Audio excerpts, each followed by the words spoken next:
Hello everyone, welcome to my channel. Please subscribe and keep watching more details. Coronation Street planning new romance storyline for Todd Grimshaw. Coronation Street star Gareth Pierce has teased plans for his character Todd Grimshaw to have another romance storyline. Todd has been unlucky in love over the past few years, but that could be set to change in the coming months as he starts to consider his long-term future. At the start of the year, Todd briefly dated Moses Ikundeo, who was working as Paul Foreman's personal assistant in the show's motor neuron disease (MND) story.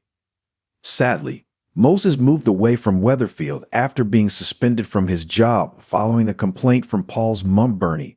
Bernie was unhappy over Moses being late for visits to Paul, failing to realize that Moses was overworked and struggling to cope.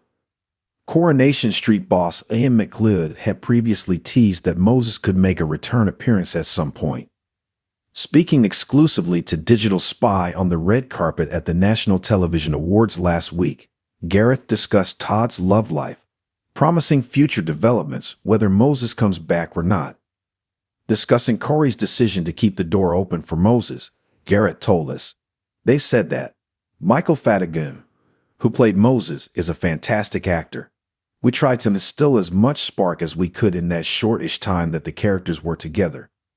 He continued, "So whether that does swoop back around at some point, I think there's definitely a sense that we want to play a relationship story with Todd at some point in the near future. There have been references to the fact that he's getting on now. Todd is going to be 40 in January next year, so there's been the odd reference to still living at home, nearly 40. I'm definitely interested in what's next for Todd, and I'm assured that there's stuff to come." In January this year, Ian McLeod was promoted to oversee both Coronation Street and Emmerdale as executive producer. 2 months later, Kate Brooks moved over from Emmerdale as she was appointed as producer of Coronation Street, although her work hasn't started appearing on screen yet. Discussing the shakeup at the top, Gareth added, "Kate will be influencing material towards the end of this year and going into the beginning of next year. So I suppose we won't see the impact of that change on screen and even for us in terms of storylines yet. But she's great and so lovely to work and chat with. She really cares about the show. I'm really excited about it and where Kate will take the show."